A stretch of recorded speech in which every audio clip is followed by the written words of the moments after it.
Hello, everybody, and welcome back to Adventures in Collecting Users Programs. Welcome to the grid. Hi. Sorry, I'm already like amped up. Nobody listening or watching this will understand the green room situation that just happened prior to this, and I just want you to know that we're coming in hot. Energy is coming in hot. Let's just say somebody didn't realize what time it was, and it's me. We have this is a jam-packed episode. This is like It is important. I was like geared up for it all day. Yeah, that's why I'm super disappointed I was late. This is important not only to us but to a large part of the community. This is I'm gonna go out on a limb and say this is like our first like I know like Not Sam has like the red button, the like emergency button. This is like a 3-alarm emergency at this point. This is a huge emergency. Like I'm still making text big so I can read it. Like so if you read the description of this episode, if you're new here, hey, how's it going? Hi. If you saw our Comic-Con coverage, New York Comic-Con coverage, my immense disappointment in all of you in roughly at least our disappointment as of recording is palpable. I'm more disappointed in you than I am myself for being late. In roughly what would that be? 8,900 roughly of you. Mm-hmm. Yeah, we're disappointed. And I'm usually the positive one, and I'm disappointed. But in a lot of you. So that aside, the feelings of disappointment. I'm not mad. I'm disappointed. You're in disappointed uncle mode. That's where you're at. So the negatives. But I'm also very excited because I really want this to happen. We are bundling up the negative energy. We're getting it out. We're placing it on the solar sailor, and it is joining. And we're sending it off. Young Dillinger in the retro grid. Yes. We are going to be talking specifically about the Hasbro HasLab Tron project, as well as maybe a little bit about the legacy figures too, since those are now fully revealed. But our main focus here is the Tron, the Tron HasLab, and how we need your help to make the grid a reality. And the best way we could do that is by what's the opposite? I guess the opposite of de-resing is resing, right? We're gonna res in our friends from Hasbro. Not in the weird Dillinger 3D printing way. No, we're gonna. Although that was pretty dope, I gotta be honest. We're gonna fire up the 1982 particle cannon, and we're gonna res in Steve, and we're gonna res in Chris, and we. There we go. Perfect. I think this tattoo is new for Steve, but I'm pretty sure Chris saw it at Comic-Con. Oh yeah, he's got his Tron Legacy tattoo. Look at you. So, we got in. Hello. We got in, man. Got in. Biological jazz, or whatever it's digital jazz. Very good. Nice of you to join us, Dave. Thanks very much for turning up. Yeah. Wonderful to see you again, just about. Listen, sometimes truth be told, Dave was knocking on the sky to see who was listening. That's really what was happening. That was what was happening. Yeah. I was actively getting that tattoo as we Well, listen, before we hop into all things Tron, important thing that we need to note, happy Life Day, gents. This is airing on Life Day. Life Day. Perfect. I got nothing to give. I haven't a terrarium. What have I got? I got some room ritual spray because it stinks down here because my cats smell. I've got Han on a bench. That counts. That's I have a can of right now. There we go. But yeah, so we are here to talk Tron. And you guys have a HasLab going. I have a Kyber crystal. So that's my Life Day gift. Perfect. Yeah, so at New York Comic-Con, we're just gonna jump right in here because there's a lot to talk about. At New York Comic-Con, you guys revealed that Hasbro's tapping into the grid, getting into the world of Tron. Tell us a little bit about first and foremost how this this opportunity came up? How it came up, God, that's a good. Well, so I think we were, Chris, myself, Emily, and the Star Wars team. We've obviously been doing vintage collection for a while, 375, and we kind of were talking about like what a unique sort of scale it is, and like why is it different from 6-inch, and how is it different, and the world building scale, and we were sort of hypothesizing about what makes it special, and it was this sort of like, well, it's like figures and creatures and vehicles and play sets, or you can kind of create these scenes and these moments in a really nice sort of 2 foot by 1 foot area that you can kind of display reasonably easily. And we were just spitballing. I don't even remember whether it was a meeting or whether it was just sitting at lunch, or we were just chatting, and we were like, where else could that work? Like, what else would be cool at that scale to get things that we haven't done before?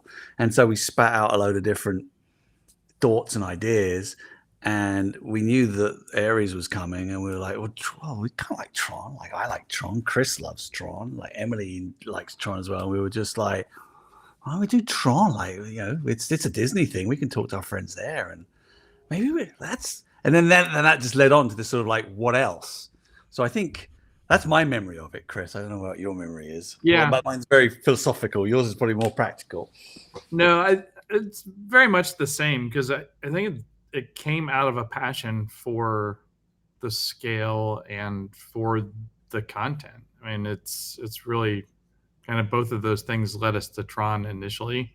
Like Steve said, I mean, Ares coming and being on our radar, like the collective ethos of Tron being back in everybody's heads certainly helped. But I think there was also this. I think there's.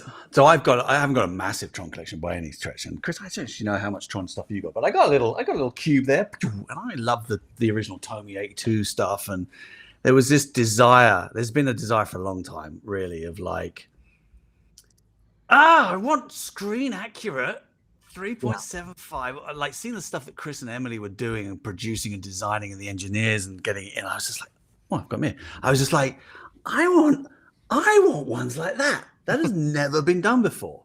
Like, never been done before. And that infuriates me, because it's like, why has that never been done before? And I know, like, Medicom did the articulated ones back in 2002, but they were very Microman, very stylized, which is super cool. I got sucked back there. But like, this had never been done before. And I was like, that excites me. And the fact that it was not Star Wars excited me, because it's just experimenting. Like, we're designers, we're creatives. Like, we naturally are curious and naturally want to try new things. And as Chris says, like, this scale is really important in history and important in terms of functionality.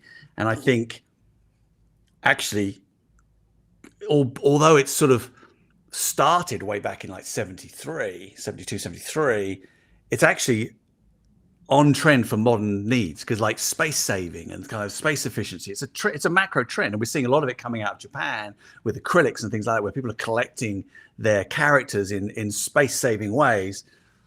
Like, it's already here, so there's all that as well. But I guess fundamentally it was like, I want that on my shelf. I think that was part of it for me too. I mean, we were talking about like what we had in our collections. I don't have a lot of the vintage Tron toys in my collection. I have some, but I was never happy with them. They never filled that desire for me. And I think that was part of the excitement about doing these, is that we could do what I wanted in the toys. Yeah. I mean, and we talked a little bit about it in New York, just the light cycles have been done before. I've always loved the light cycles, but you could never you could put a figure in them, but it was like laying a figure in a coffin. You might as well put them in a shoebox. And being able to have a figure pose out on the light cycles, and then just the nerd in me loving the res up moment of the light cycle, where you see motorcycle pipes and stuff underneath it, and being able to bring that into a product like that was the fun and energy for me in it. You did nerd out. Hadn't been done. Chris was a nightmare, because it was like, Chris, show me the pose with all encased, so it's like, what's the proportions and stuff. And he was just like, no, I just like looking at it without the sides on, because it's like the res up moment. I want to shoot this in clear with the grid lines and all this kind of stuff. And he liked it naked. He liked the bike naked. So it's just like, no, put the sides on, Chris. Let's talk about that though. I mean, the light cycles are, I mean, probably the most iconic thing. Maybe I know it's definitely the most. It's definitely the most iconic thing in Tron, right? I mean, there's a 100%. theme park attraction where you get to ride one. And Chris, you did kind of allude to this, but for folks that haven't watched our New York Comic Con coverage, potentially, dive into that, because I actually found that fascinating. That, you know, what you had to do to kind of like re-engineer a light cycle. Yeah, the engineering behind it. Yeah, well, I mean, part of it is that the light cycles in the movie, and this is a common theme in movie stuff that we work on, is the characters can't physically fit in the volume of the light cycles as you see them in the movie. Like the light cycles were designed to be cool and light cycles, and the characters, there's a lot of magic and kind of hand waving that goes on there. I mean, in a digital world, maybe their shoulders de-res and it's just their heads in there. But in our world, we have to make those figures fit. So, I mean, part of that, like the first part of that, is the figures need to get into the pose. And Emily and Bailey, who was the initial sculptor on these things, did such a great job of taking all those learnings we had from the 3 3/4 world of Star Wars and the latest articulation there, and then bringing in some of Bailey's experience on 6-inch stuff and what we've done on brands like Marvel Legends and others to have double jointed knees to really get those great poses. And you see that there in that image. It's like being able to fold those legs all the way back around. Like that's a key part of being able to get into pose. Then there's a bunch of other stuff. Well, like I wanted to do the insides of the bike, that res up moment, have those pipes and stuff so that they had a place to sit. But then realizing, well, the shoulders don't quite fit. Do we have to scale up the bike a tiny bit? Do we make it a little bit wider? If we make it wider, what does that do to all the intersecting surfaces that come in?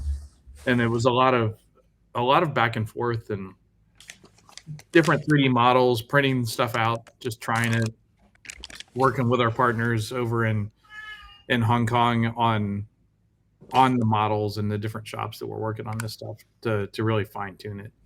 So, and I have to congratulate Chris on this, because there's all of them, everyone, like they made these figures realistic as if they've popped out the screen, but they made the articulation so that they could fit in. And Chris knows I've got this, by the way. I stole the model. I stole the one and only prototype in the entire world, because I'm going to play around with it a little bit and kind of show people what it looks like. But like that is pretty sleek, you know. As you say, it might not be exactly like it is on screen, because it's impossible on screen, but like Chris and Emily did a brilliant job in just maximizing and optimizing this to fit in this, to make sure that this is nice and sleek and proportionate. I mean, actually, even seeing it on the screen doesn't look as good as it is in your hand. Like this is pretty well aerodynamic, and like, I've got all the other ones. I'm like, yeah, I don't know how you get it in here. Like, if I'm honest. And I think that's one of the big things that you lose in photos, if that makes sense, is like you lose how outstanding and how cool it looks, and being able to see through the windshield and see the the character with that movie pose and all that. Like you lose that in when it's not in person. Like seeing it at Comic-Con was definitely, I'll go so far as to say mind-blowing. Like it is kind of miraculous engineering, to be completely honest. As a Tron fan, I mean, we obviously we all are here. It was one of those things where two things completely took me off guard. And I mean, I was sitting, in that chair during the presentation, seeing it on screen. One of the actual scale of it, like what's actually there, the size, the way everything kind of feels in hand. Like even 3 3/4 inch is my scale. Like that's the largest piece of my collection is 3 3/4 Star Wars figures. So like I'm very familiar what vehicles and figures feel in that scale, but these just especially with the light cycle, because again, it's weird, right? Like the trajectory of Tron fandom is super strange, right? Like the original film, when it came out in 1982, failed. Then they tried to put it in theaters again and it failed worse. So much so to the point where like Disney did not make another live action movie for like a pretty long time after Yeah. Tron. Yeah. That's one of my favorite things in a weird way about Tron is that it's always been the case where it's been mediocre to the critics. Yeah. It's always been fan driven. So and that's exactly any of the movies, I think even the latest one, I think got mediocre critical reviews, but then the fans, everybody that goes to see it loves it. And I think like that really speaks to like the energy behind the fandom being able to continue that property over time. It's a small and devoted fan base, and like, that's it really exactly it. That's exactly it, and that's the point that I was getting at, is that the level of devotion from the fandom here, like I wish there was a way that more just general Tron fans for a movie and a franchise that exists so heavily in a digital world, you would think that there would be so much more of a digital presence where like Tron fans gather outside of like a single subreddit. There's probably a BBS somewhere that you have to dial into with a modem. Seriously. Well, it's on that Apple IIe that's in Antarctica in Aries. It's interesting because like I as I said, Chris and I have sort of got Tron bits and pieces, but I'm not going to claim to have been like part of the Tron community. But then, researching this project, we went in and we looked on Facebook and we found, a number of Tron sites with like 3,000, 2,000, 4,000. Instagram's got a few here, there, and everywhere. Like Reddit's got like 42,000 on their subreddit, and it's like, so they're there, and like part of the journey of this. And to be fair, like I don't design any of it. Like Chris and Emily, they do all that. But my part of the deal was like going in and finding these where the community is, because it's always important to go to them. I always find, like, because they don't necessarily, they know who Hasbro is, but they don't associate Hasbro with Tron, and they certainly don't associate HasLab. They might even know what it is. So I spent a long time kind of going in and observing and chatting, and like I made really good friends with Dave Arnspiger, who's like a big kind of collector. I call him the Steve Sansweet of Tron. Like he's got everything, knows everything, and knows a lot of the directors and the actors and actresses, and has all these amazing stories. So I sort of struck up a friendship with him, and he was very helpful and very gracious to us, as being in there and saying, well, it's this and that, and be aware of this. And he sort of like helped guide us. He was like the bit that just kind of took us around and then, and like, what should we do this? What do you think of this? And it was just, he was brilliant. And so that going to another community and seeing the differences and the similarities, kind of like was brilliant. It was really fun. That I personally got a lot out of it. I know the team did, in terms of, his advice and stuff like that. So, but they're there, but they're a small and passionate group, and they're deeply knowledgeable, as you would be. I mean, I think Tron is about knowledge, and they're very specific. I know the Star Wars is very specific. Actually, they're all specific. That's the nature of the collectors and community. They're just like, they know everything. I'm glad you said Star Wars, right? Because that is, I think that's the key differentiator here, right? Is like Star Wars fans, Star Wars and toys have been connected since like the birth of the franchise. So much so that like a scale pretty much exists because of this movie, right? Because of Star Wars. Well, and it never went away either. Yeah. Like I think that's the biggest thing. And with Tron, much like it has this kind of like cult following and these little, this like very dedicated pocket, the toy and collectible aspect of Tron has been literally feast or famine. You get one company that will do something like very small and everyone grabs onto it, and then it just disappears. And then 15 years later, we get a new one. Yep. And Yeah. now it's like, okay, how do we get, and I mean we as in like fans, people Mhm. who know that this exists, want it.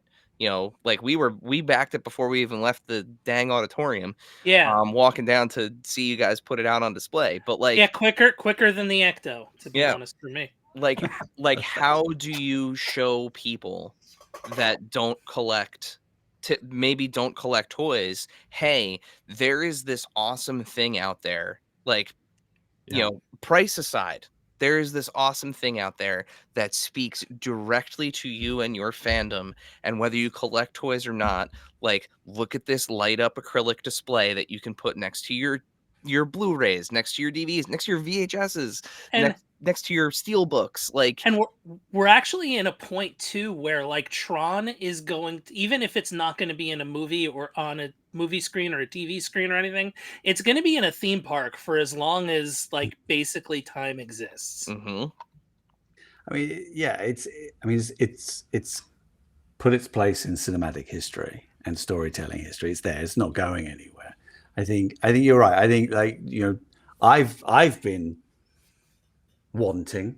I just explained like I've always wanted this, and so I think even just to have the chance to do this, even to just push ourselves and do something different and try something new through what we did with the HasLab on here is, I'm not going to say reward enough, but it is in a way. It's like if we didn't try and do this, then there'd be no chance of getting this. I know maybe another company would come and do this scale. I don't know, but like we're here now, and we're offering this. And I think it's something really special. I think it's something that's never been done before. I know it's something that's never been done before. I think when I'm going to these communities and seeing they like the stuff, they're like, that looks beautiful. And yes, there is a purchase issue. There is like, wow, it's expensive. And it's like, I'm trying to, in my brain, kind of understand, well, maybe they're not used to buying things like this. That's new, like especially this size, because a lot of people say, well, it's 3.75. Like, what? It's only 3.75. I'm like, yeah, but the engineering that goes into this is just as complex as a 6-inch figure or a larger figure. It's like, you haven't seen this before. You've seen 5-point articulation, which is fine. I love them. Like, hell, do I love 5-point articulation? Yes, I do. But it's like, it's something new. So I think the fact that we've gone out and we've offered this as something completely different and unique for this movie in a scale that I believe is the right scale to do for this movie, bearing in mind 1982, 3.75 was everywhere. It was Star Wars, it's Indiana Jones, it's a load of other things. It's the right brand and the right movie to do at this scale because of that, and because it's never been done before in this scale. So I'm just proud and happy that we've even got to offer it. Like, if I'm honest, like I'm delighted. I've learned so much from it. I'm sure Chris has learned a ton from it, and Emily and all the people involved. It's been a joy, almost, if it does fund or doesn't fund in some ways. Like, if it doesn't fund, I'm going to come away sad, but I'm not going to come away regretful, not for a second. Like because that's like, Chris and I have brilliant jobs already. Like, we get paid to do this. But what makes it even more exciting is we can try new things out. We're creatives. We're just naturally curious. We want to try out new different things. So I wouldn't change this for the world. I wouldn't do it differently. And to that point, I think doing things like this, and like we talked about the articulation and pushing things that way and doing something new here, it's through doing new things and experimenting that way that we learn new stuff. Yeah. And when we do the same thing every day, I think there's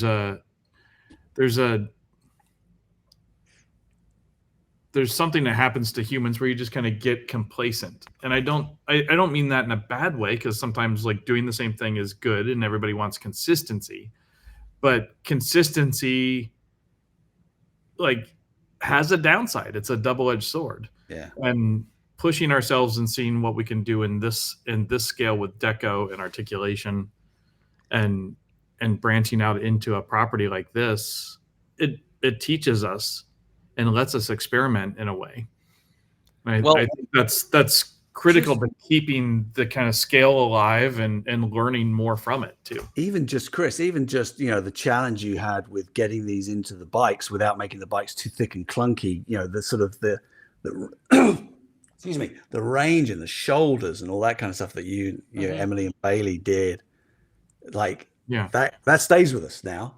Like that it helps that they're all wearing skin tight suits, but yes, it does help that. Well, yeah, it does. But even he fits in, and he's kind of like but like we wouldn't have had to try and get a figure into a tight bike enclosed vehicle.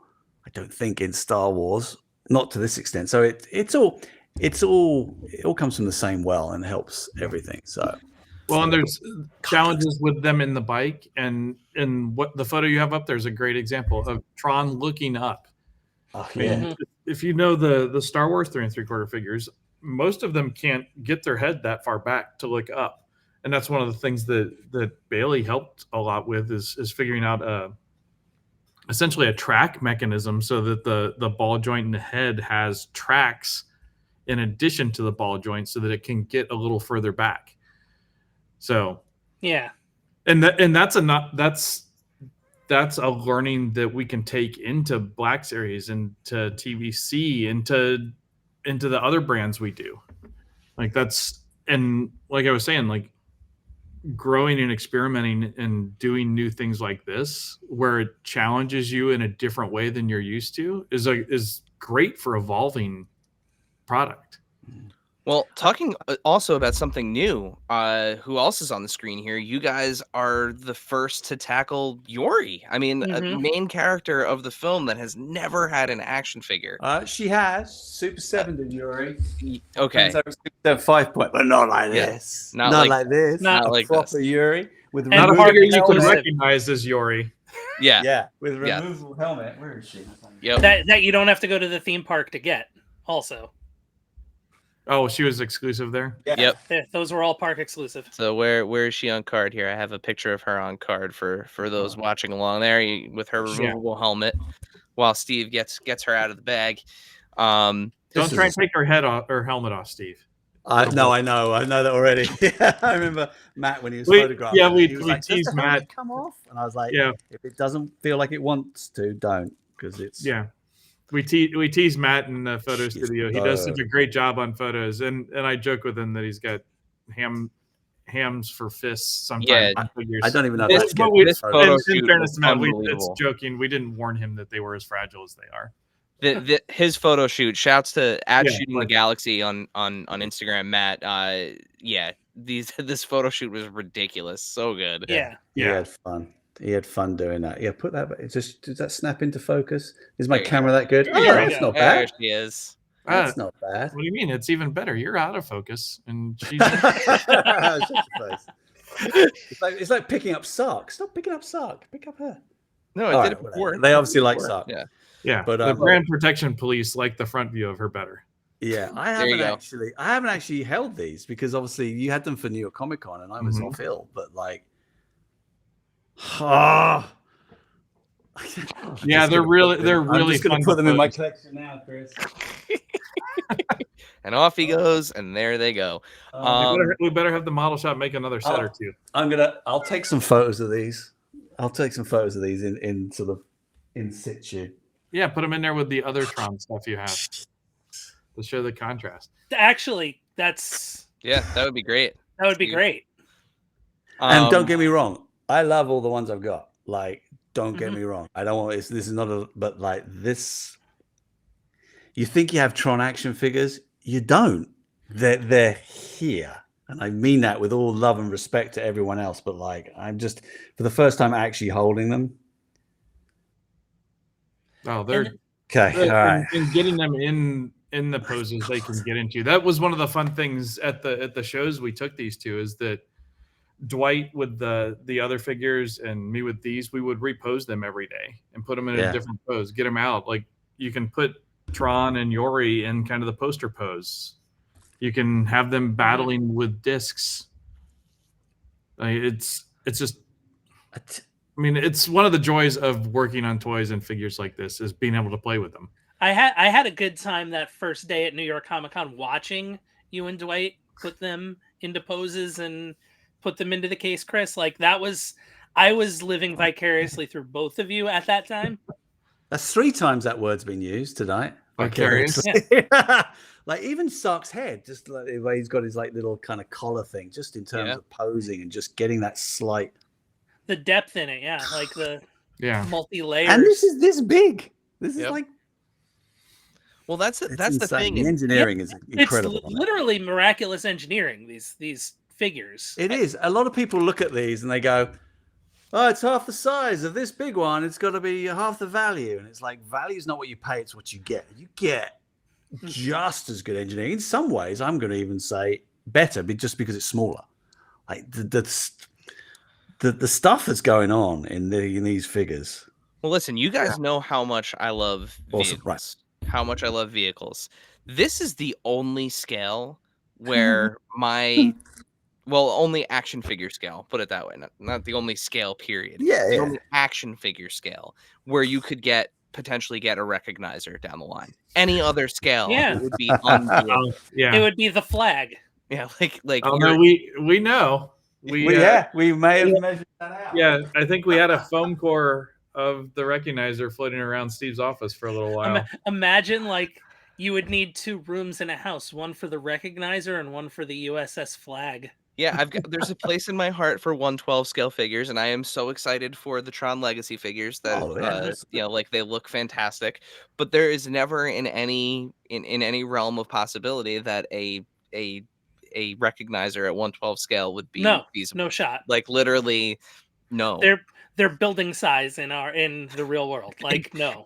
An example A would be the 1/12 scale TIE fighter that came out years ago. When you actually realize that it's not just like, oh, a 3 3/4 inch figure is this big and a 6 inch figure is this big, so it's just going to be twice the size of a TIE fighter, right? No, that's not how it works. I think that's it. I know there's certain tribals out there that are like, well, that's the other scale, and this is this scale, and blah blah blah, all that kind of stuff. And like, I get it. That's fine. It's just like sports. It's just sports. You have your team, you have it, but they just deliver, to me, very different things, and they have their pros and cons, like anything. But I look at 6 inch scale, and that's character building. That's like, here are the characters, and I want people. And you can get certain vignettes like we do in Black Series. We're doing the new vignettes. We've done the Mustafar, and we've done the Bespin. Yeah. But like this scale is figures, vehicles, creatures, playsets, worlds, scenes. It's like you can capture a scene that is realistic, that actually looks like the scene. It's not stylized. It's not.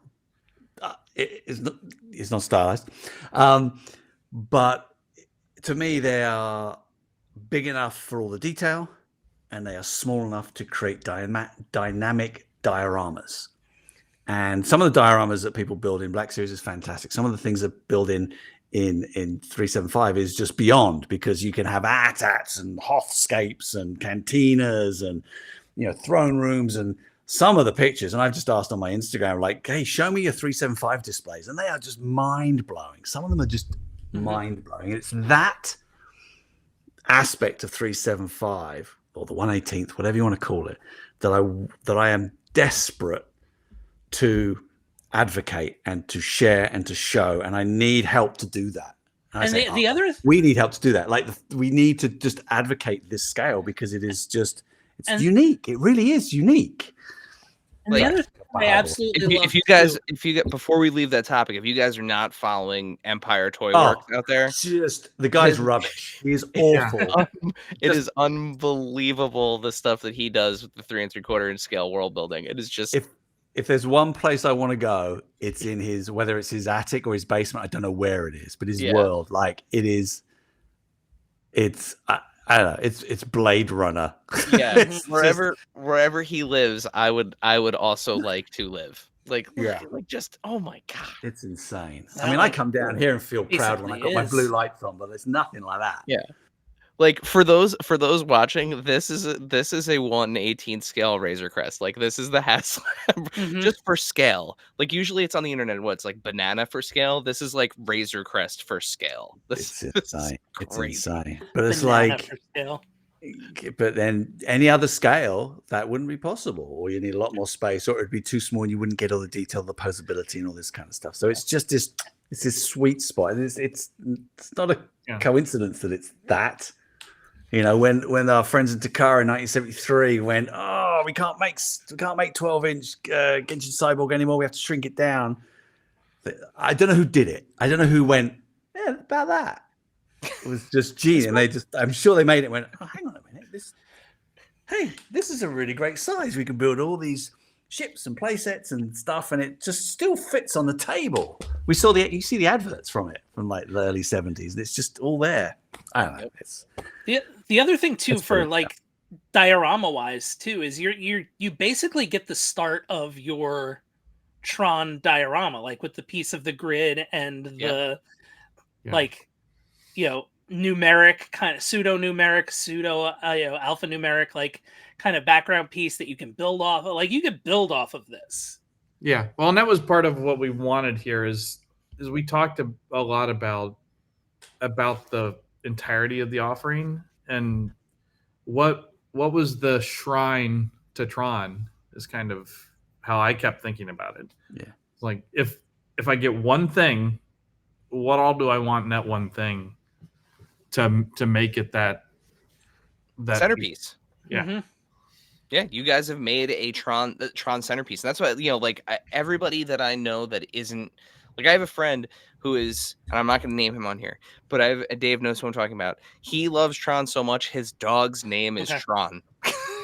Yeah. And I was like, and he's not a toy guy. Like he has a couple of like hot toys, a couple of like master replicas, lightsabers. Like he likes kind of more like the prop end of things. Mm-hmm. I showed him this and I was like, dude, right in your DVD display shelf, your physical media display shelf, like just clear a couple out, slide it in, DVDs go right next to it, and you have a light up, plug-inable acrylic Tron display forever. Mm-hmm. Yeah.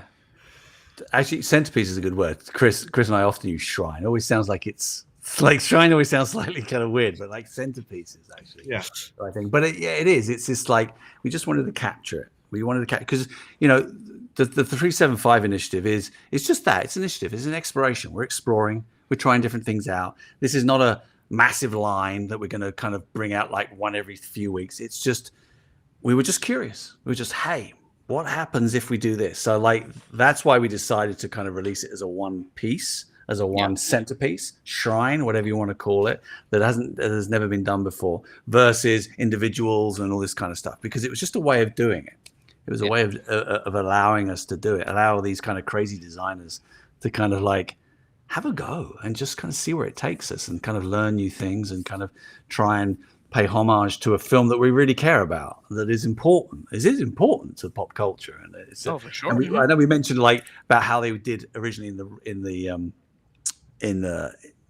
theaters and their original releases, but it's just sort of like I kind of look at them as like underdogs. They're the underdog movies. I love movies that become cult classics. Yeah, I don't know why I like that. Maybe it's the Britishness in me. We love the underdog, but I just love that building, and I'm sure I'll see it in Aries as well. I'm sure it's already kind of growing. It's just sort of like I like. And if you look through it, there's this really interesting thread of like success, and it's that not only the people that are in it, like Jeff Bridges, right? Like guy went on to have an incredible career. You had Journey on the soundtrack in the first one. Mm-hmm. The second one, you had Daft Punk arguably put out, if not their best, one of their best records is the score for Tron Legacy. Yeah. You know, you have a band like Nine Inch Nails that you know, absolutely crushed the new the new soundtrack.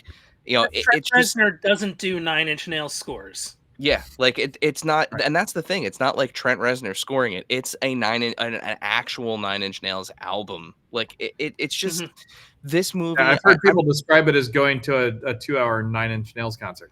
Pretty much. Kinda. And we saw them on this most recent tour where they they played the song from the single from the album. Yeah, As Alive As You Need Me to Be. They themed their whole layout of their concert to like it looked like the grid the whole time. They're even the tour colors are red and black. Like Yeah. It was lasers and impressive, and yeah, it was otherworldly. But like I'm not concerned that Tron Ares, like if you are surprised that Tron Ares didn't do well, and I'm air quoting heavily, didn't do well at the box office, like you have not been following Tron's trajectory since 1982, right? Like it found its audience, it will continue to find its audience, it will continue to grow once it's out of theaters. It'll do just the way that it is. Big numbers on streaming because they always do, like but DVD back in the day. With VHS. this project, what do you guys think is that success thread? What's the thing that like maybe the detail, the attention to something that maybe Tron fans and collectors haven't noticed yet about this project? Like the thing that really kind of makes this special to you guys outside of just kind of the scale and the experience and getting to work on something like this. What do you reckon, Chris? I don't know. I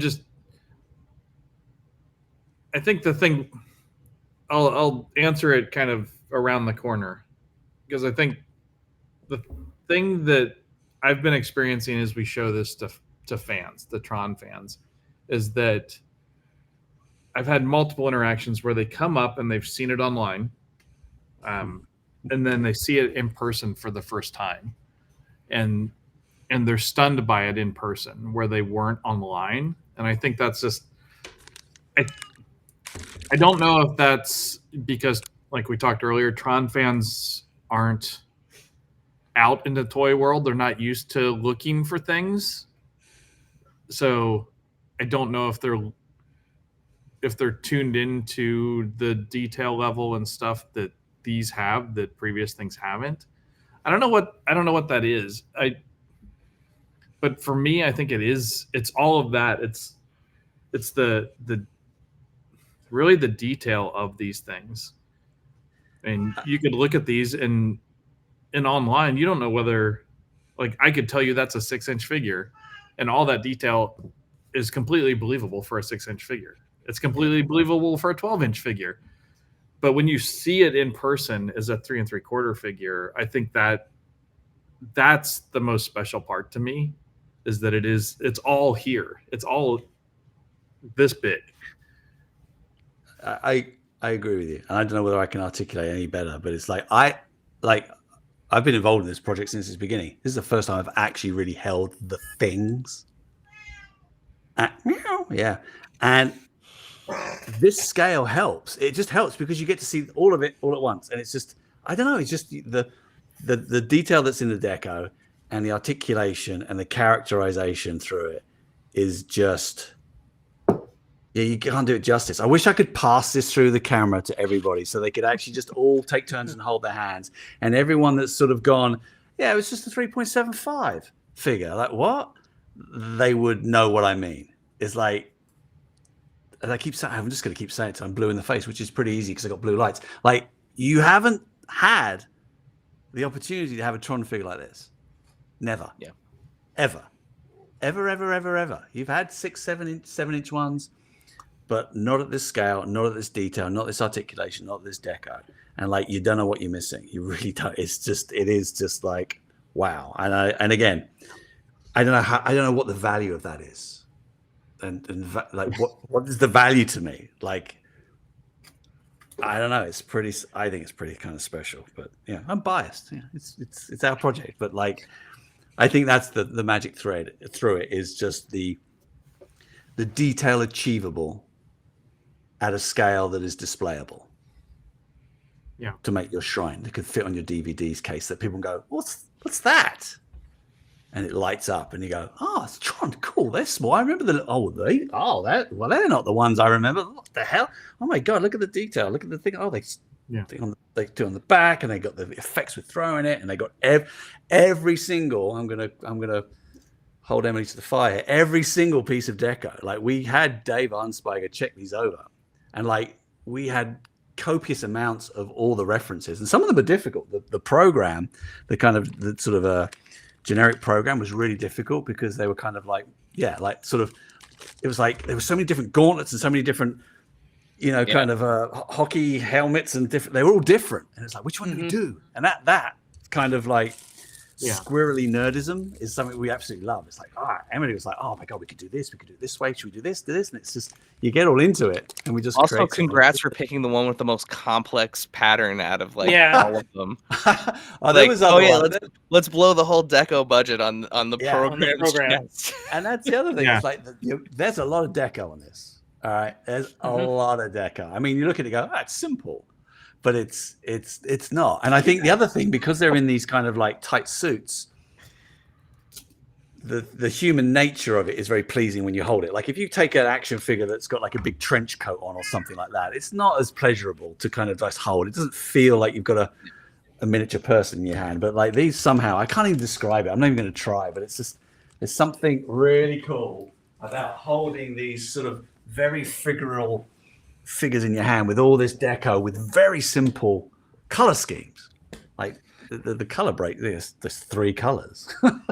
So yeah, but it's cool anyway. I'm but even like the additional hands, like that's not something that I'm not a big 375 collector, but none of mine come with extra hands. It's pretty rare. I mean, like I can literally think of off the top of my head out of a bunch that I've bought recently, like TVC figures, Vader's got a fist and a pointing hand, and and the I'm gonna lose my nerd card from Jedi Survivor, the Night Sister has she's got the magic hand, the flat hand. But yeah, I mean it's. But even like the light trail effect, like there's some like pretty unheard of stuff here. Oh, and as Chris, a 3 3/4 inch collector, tell them about your light trail design, because I didn't know Chris was doing this, which is great. And that to the deco print you've done. On the light cycle light trail. Oh yeah. I don't know if it shows up there. Well, Steve's got that like dithering. Yeah. So I think it's on. I was trying to figure out how to do that, because in the movie, like they're written that way was David, and I wanted it to be efficient for deco purposes, but I wanted it to feel in universe and look like, when you squint your eyes, you want it to feel like it's out of the movie. So where I ended up was doing a square dithering pattern. So it's this. The light trails are molded in a translucent kind of a milk jug sort of plastic, and then the yellow is printed on there with the halftone screen moving along. So all the dots are still yellow, but because they're a square halftone, they look a little like they're resin in. So cool. And it was just a fun way to do that. But it's so simple, but it's just genius. It's just like, I remember seeing it and I was just like, I salivate. I go, oh, that is a really nice touch. Like, oh my God, it's so stupid. It's just like little squares, but it's just, I don't know, it's just so satisfying. I think that's what I like. It's just the size of it, the scale, it just fits and it lights up, and you've got these little things and all the details. It's just like, I don't know, it's just gorgeous. Well, and you guys were talking about the extra hands and the light trails for the discs and the discs. I mean, I think if we talk about these things in Star Wars figure terms, those are each a deluxe figure. When you look at the amount of deco that's on them, the articulation, the accessories, like they're deluxe figures. And I don't know that we talked that much about that, but really, like we've talked about how much deco there is on a Boba Fett figure. I think the lightest one of these puts that to shame. Yeah. In the amount. So yeah, easily. Yeah, it's like putting a Spider-Man amount of deco on a 3 3/4 inch figure. And articulation, to be honest. It's worse. It's worse than that. Yeah. When like all those things wrapping around, it's not like it's on the front of an arm or a leg. It's all the way around. Yeah. Everywhere. And It's And I think that was our duty. That was our duty to bring value. I'm going to keep saying this word value. It's like, if this is the time we're going to do it, and this is maybe the only time we're going to offer this, or it is the only time we're going to offer this as it stands at the moment, it's like, we had to do it right. You had to. And it's like, a lot of people look at the scale and go, oh, it's only a couple of colors. Like, but the detail's important. It's like, you have to, you can't not. So it was like, do whatever it takes to make this right. And as I said, we had people to look it over and check against all the reference and go, well, actually, that angle's wrong. That doesn't go like that. It's like this. That's, there's only so many characters in this movie. So all the fan base and all the people that love it know it very well. Very well. No, that's a 45. That looks like a 30 degree. I remember having the conversation with someone.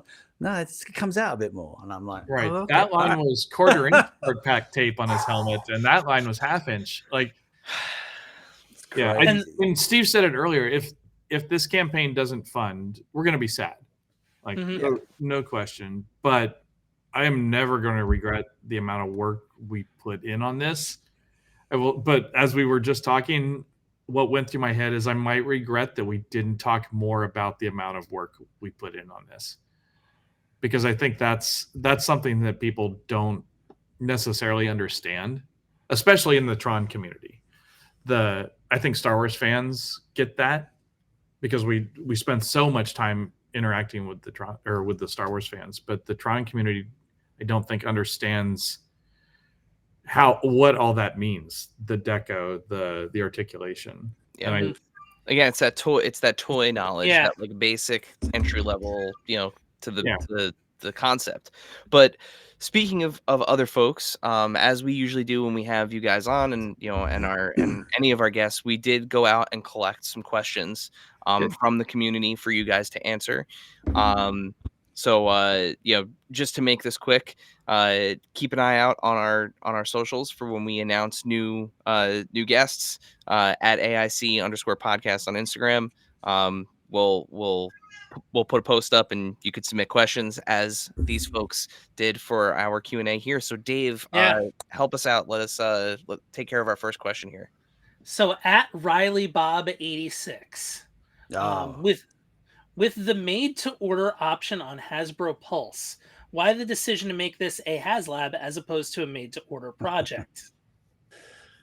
I'll grab that one. Yeah. So there are lots of different ways that we can make things, and there are different levels of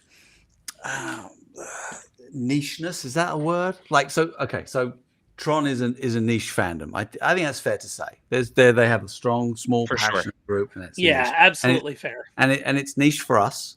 We've never done this before. We've never done this brand before. So I think the beauty of HasLab is that, as I keep saying, we're exploring, we're testing. HasLab is a great platform for testing. Now, a lot of people tell me, hey, it's got to be big, it's got to be huge, it's got to be super expensive, $400 or $500. And it's like, no, I was there at the very beginning of HasLab, and it was always things that wouldn't normally sit well at retail or sit naturally at retail. This is our chance. Dream items and unusual items don't always have to be big. They don't always have to be a certain price tag, but they do have to be unusual. And this is an unusual one. This is something that was new, and we weren't sure about it in terms of, I don't know how many Tron people are out there. And we're doing 375, and we made that decision, as I explained before, because of the heritage of Tron 1982 and where action figures were in those days, and we wanted to give them something they've never had before. So it's like, there's Tron fandom, there's Star Wars fandom. How many 375 fans are out there that are going to maybe come over and support this for the love of the scale? We have Star Wars fans that we know very, very well, and a lot of them like the original trilogy and like my age, and like Tron was around that time, maybe. But we didn't know. We don't know. We can't guarantee any of it, and like, it's important to be able to. Last thing you want is to be able to put a product out and it not sell and go to closeout. Closeout is nobody's friend. I promise you, it's nobody's friend to a toy line. It's the killer of toy lines. So HasLab was the way. It was like, this way we do it. And if we put it out, and we put all our hearts and soul and what we strive to put in, the value that we feel that this project deserves, And if there are people there, enough people going to go, you know what, I love that. It's the right thing for me. It's the right price for me. I'm going to support it. And enough of that, it gets made. Wonderful. And if it doesn't, then we haven't kind of put it out there and to sort of stagnate. It's a kind of an honest way of doing it, I feel. Yeah. So that's why it was a HasLab versus a made to order.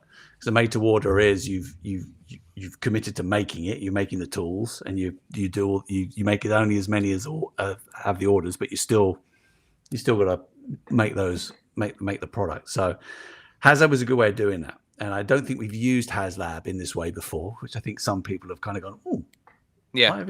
I say that we have used it like that way before, but not for a while. So it was a good. It's a test and learn. I don't mean that like Tron fans are guinea pigs by any stretch of the imagination, but like it was we're exploring, and so I'm gonna use every means possible to explore and try new things out. And if that means without HasLab, we may never ever be able to offer this particular offering at this particular scale for this particular movie. So you can choose whether your glass is half empty or half full in that way. So, but that's why it was a HasLab.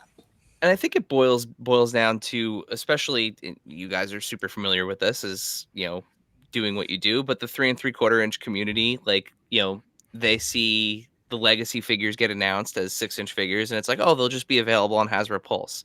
So I think the knee-jerk reaction of that community is like, oh, us again, we get punished again for some reason, and it's. I get it. It's. I get. Listen, I get it. Look, at the end of the day, at this point in time in toy history, in toy evolution or toy whatever it is, toy time, 6 inches, the standard is the industry standard. Like there are hundreds of brands out there, and they usually hit 6 inch because it's a particular size, and it has its particular uses, and it's just the way it is at the moment. There is a bigger audience for 6 inch action figures.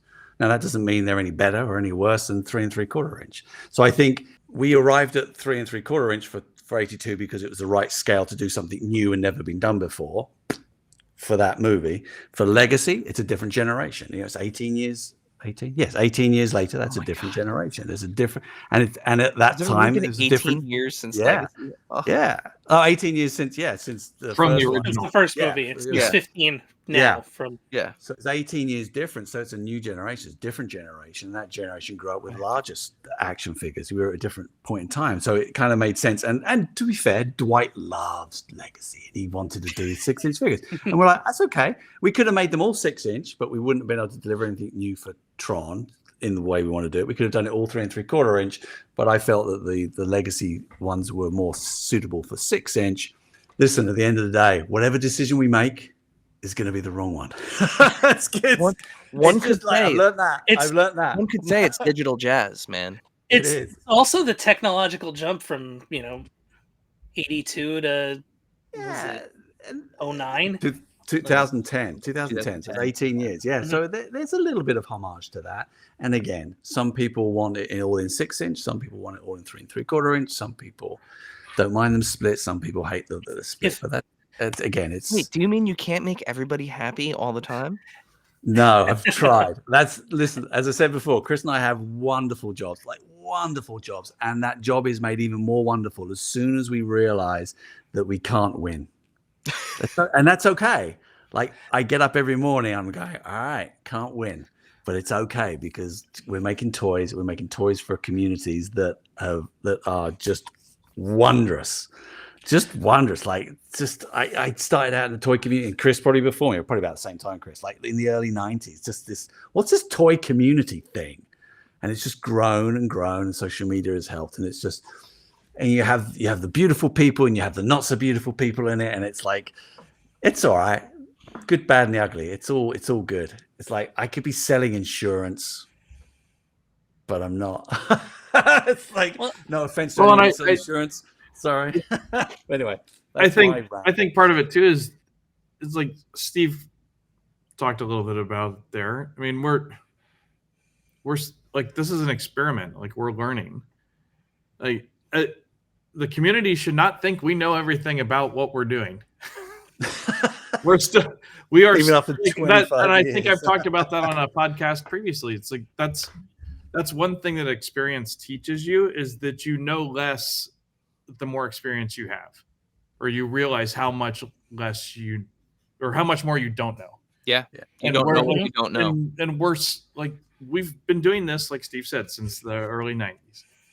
And I know now that there's a vast amount of things I don't know, and question marks, and all these things they're part of that. Like I'll be bullish and say that we're very good at what we do. But I also know that there's a lot of things that we don't do perfect. And we're constantly chasing that. Constantly. And if we're not trying new things and not innovating and not getting it right, if everything we do worked and everything we did was absolutely perfect, I tell my kids this all the time. They hate it. It's like, you're not doing it right. You're not trying. You're not experimenting. You're not innovating. Dyson took 1,527 times to get to his bagless vacuum cleaner. It's like no one on the planet of innovation or creative or trying to do new things had it all work the same, had it all work perfectly. Walt Disney, he went bankrupt, for goodness sake. Like, he went bankrupt was like 4 times. So it's you don't learn from doing things right. You learn from doing things wrong. No. And that's the one thing as a Tron fan we've learned is, like, even if we think this is it, we never know. Yep, that's true. All right, our next question comes from @Captain Horrible.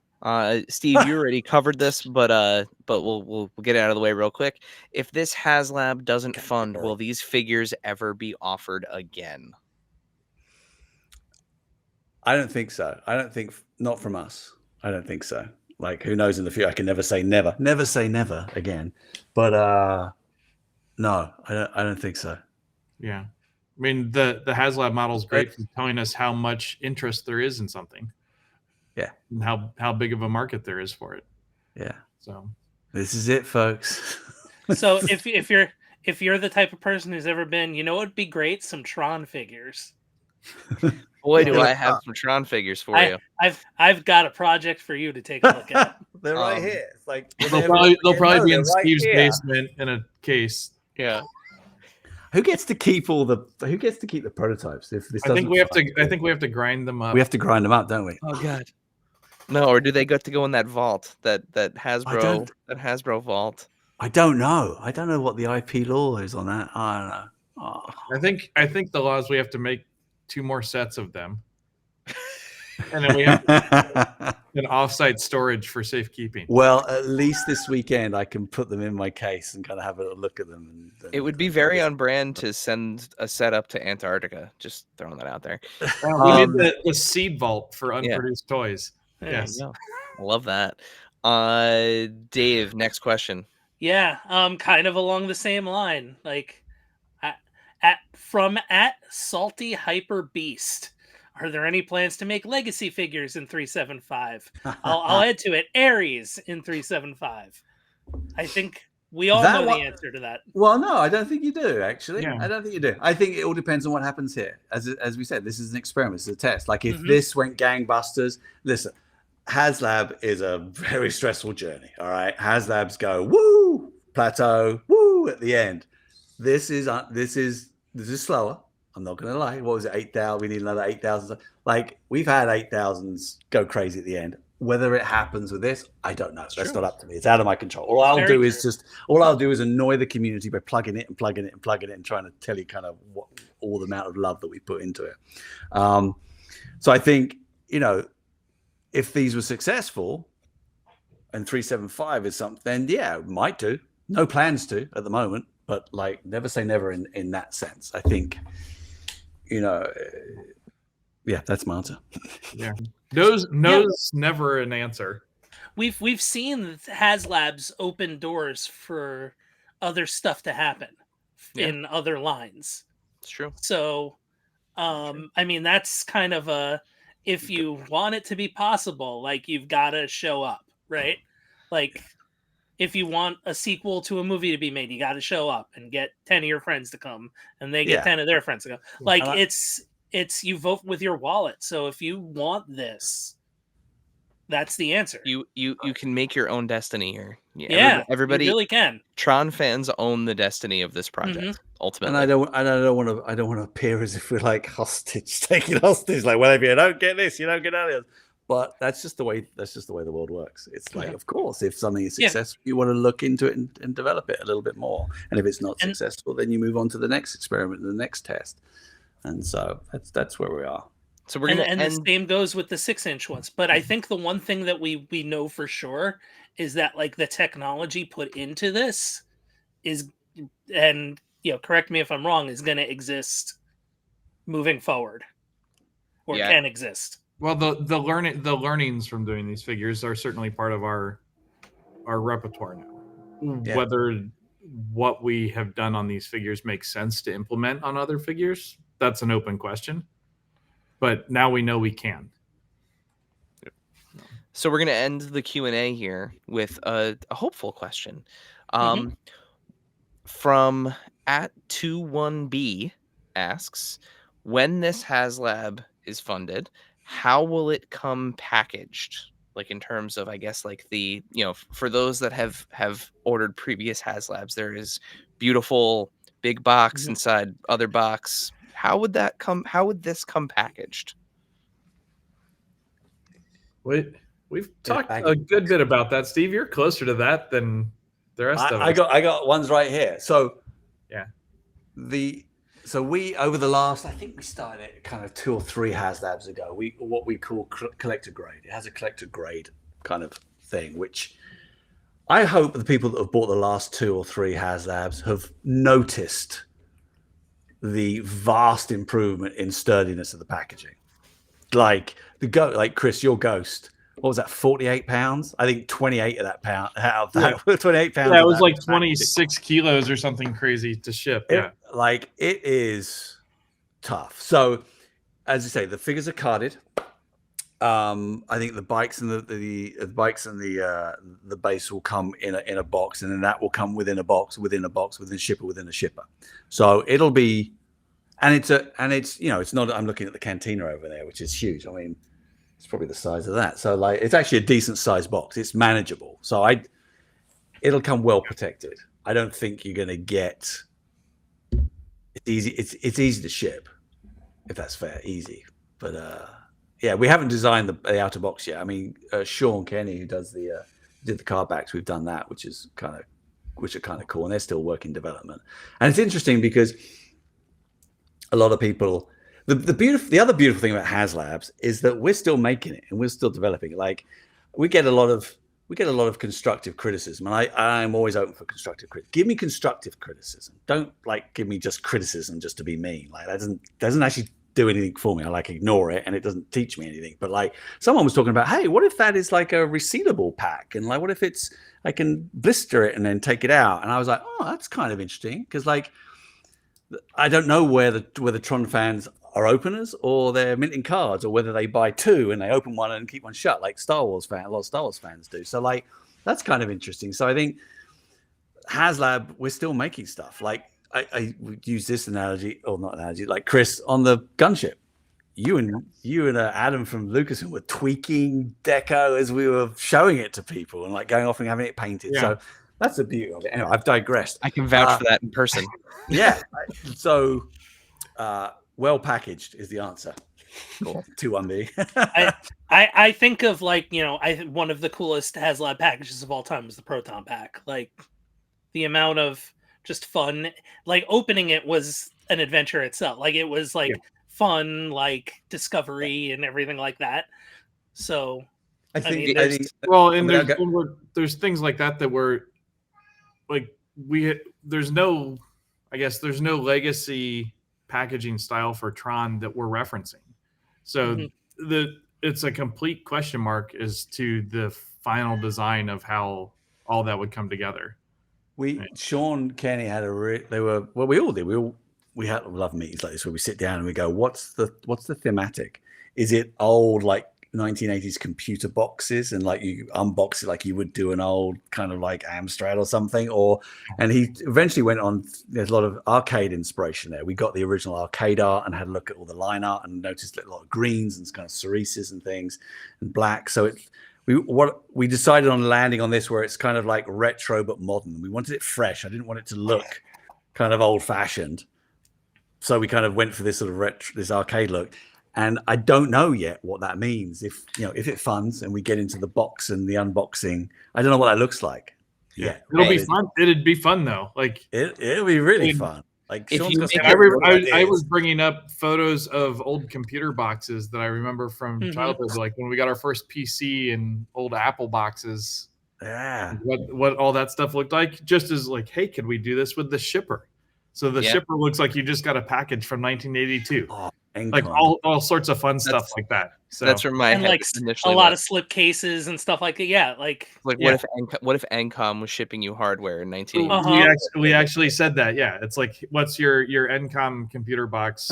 It just showed up late from 1982. Like, or how they like ship a cab, like an arcade cab. Like, yeah, that's brilliant. That's awesome. Yeah, because there's been a lot of really interesting packaging treatment for Tron over the years with, using the arcade cabinet as kind of like the go-to style guide, whether it's the very wonderful Adidas running shoes that I just bought, or the Diamond Select RIP, the arcade cabinet from San Diego Comic-Con, or the really cool, like, you can make yourself a figure from the Disney World. Yeah, that's like a collapsible arcade cab. It's awesome. Yeah. Well, listen, guys, this takes us to the end of Q&A, and I know we've been here for a while, but let's send one more message out to the universe. Let's keep the when not if train running, correct. And if I sound like I'm somebody who really wants this to fund, it's because I really want this to fund. So we have a track record here. We say it all the time. We are an if not when, or we are a when not if podcast. So when this funds, when the Tron fans come out of the woodwork in this final push here, this final week. As the enormous Tron fan that I am. Steve, Chris, remind our listeners, our viewers, where can they back the Tron HasLab, and when do they have until to do it? They have until November 24th, 11:59 p.m. Eastern Standard Time. Hasbro Pulse. www.hasbropulse.com, because this internet thing's brand new. The World Wide Web. Yeah, World Wide Web. Anything to add to that, Chris? Have I got those facts right? It all sounds right to me. Yeah. And listen, there you go. We are not here to persuade. You probably think we are here to persuade. I'm not here to convince. I'm not here to beg or anything like that. That's the nature of HasLab. It allows us to do things we wouldn't normally do, regardless of whether people think we should or should not do it. This is a platform for us to try new things out. If you're into it and you see the value there and you see the love and the heart put into it and you can afford it, I don't want people trying to do things when they can't afford it. Like, we're in a place now where everything is expensive and life is more expensive. Labor, freight, everything's gone up. Unfortunately, the toy industry and the collectible industry isn't immune to that, isn't exempt from that. But if you see it and you love it and you think you want it, back it. There's nothing stopping you. You can cancel at the end. If it doesn't back, you don't get charged. If you back it and it funds, you get charged the day after. But don't worry. I've heard a lot of people say, well, if I back it and it doesn't fund, like, do you keep my money? And it's like, no, you don't get charged. Never take your money. Yeah. Never take it. But like, momentum is important. It's key. And we see that, especially at the end, when people start coming, and people will. It'll go up. Will it go up past 10,000? I don't know. That's out of my hands. I mean, I've backed a number of them. So there you go. It's if you want it, you've never had it before. You've never had anything like this before. If you want it, come and get it. That's and if you know somebody who is not in this toy world, that this may not be for you, but maybe it's for a couple people or somebody who's super into the movies. Like, point them in this direction, because if they don't know about it, like, they don't know about it. So let's get people. Yeah, I think that's a huge part of it, is just getting the word out to the Tron community. We've talked a little bit about how that community is not actively in the toy world, or because it's maybe a collective 5 years worth of Tron product since 1982. Mhm. versus something like Star Wars, where we've had products since 1978. Like it's just been on shelf the entire time. So that community is not looking for that. And Steve said he won't beg, but I will, because I don't want to fight Steve for the only samples. I got it here. You ain't grinding it. I think the other thing on this is like, because this is the shrine, the centerpiece, if someone just likes Tron, Yeah. you can get this. Like, look, I've admitted this a billion times. Like, I've worked on Star Wars, on and off for 10 years. I've worked on Marvel for the past 5 years.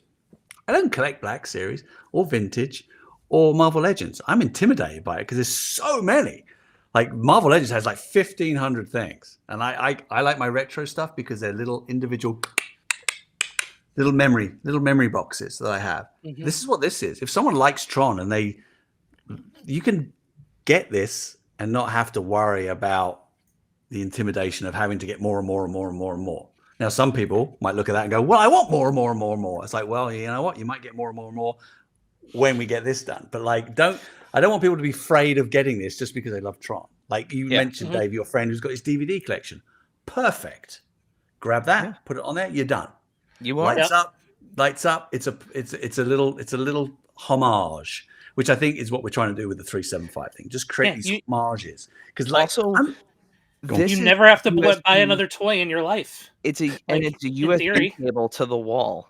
Like you can plug. You don't have to worry about batteries or charging. You just plug a USB straight into your 10-watt or whatever 5-watt, 10-watt charger, whatever the thing you use for your phone.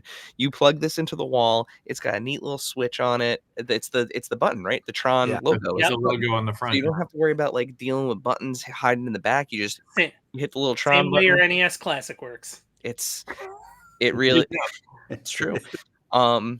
Yeah, and it could go right next to your NES Classic. Mm-hmm. So there we go. So or if you're super cool and you got the Intellivision one, like the Intellivision Classic. Whoa.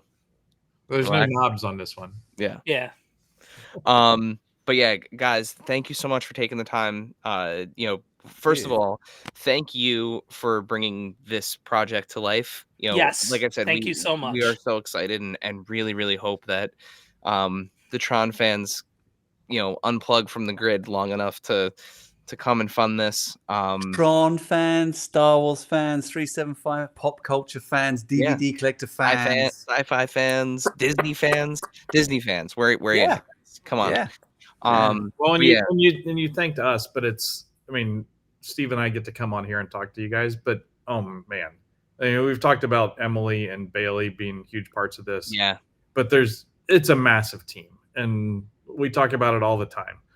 Like from the model shop to our partners in the factory making things, to the model shops that are overseas, to engineers, to project managers, all of it. Like everybody plays a critical role in this. Yeah. And it doesn't happen. It doesn't come close to happening without that huge team. 100%. And it's an unusual feeling when it's working on a HasLab, because there's no guarantee that it's going to actually go forward. So these people do not pull punches working for a project that is going to be a HasLab. There's no sort of like, it might not work. Like I've used this line, and the whole team, we don't quit. We're not programs that quit. This program, this HasLab program, this project program does not quit. We keep going. I'm seeing meetings talking about how we're going to make it and tool it and all this kind of stuff. And we're like, I don't know if we're making it yet. So like my thanks and respect goes, as Chris rightly says, to everybody that puts their heart and soul into this, because it's a lot of work to put into this, but that's okay because we love doing it. We're glad these two programs have the right prime directive on this, and Nice. we're really, really, we're ready to have the perfect system in real life. But we're excited for what Master Control has for us. With that said, we will put links in the description below, whether you're watching this on YouTube, whether you're listening to this on your favorite podcast platform. We will put a direct link to this project, not only in our description on YouTube, in the podcast, on our Instagram page. So again, if you're not following us at AIC_podcast, there will be a permanent link in our highlights, in our bio. Make sure that you guys, at the very least, take a minute just to take a look at this. you know, we're all hoping for the best here. But Yep. I think with that, Dave, it's time for an end of line. End of line. Go back this.